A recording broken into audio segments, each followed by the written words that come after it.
Hi! In front of me is Nokia C12 and today I would like to show you how you can select and delete multiple photos at once.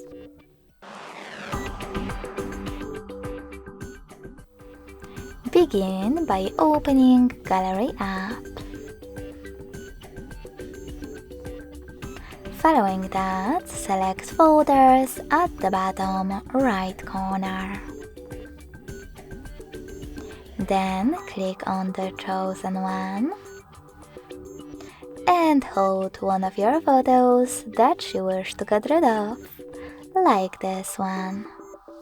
In order to select multiple ones, tap on those three dots at the top right corner, click on Select All, and as you can see, all of mine were successfully selected.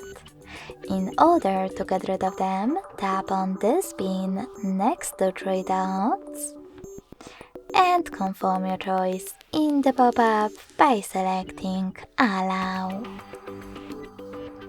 Thanks so much for watching. If you enjoyed this video, leave a like, comment and subscribe. Bye!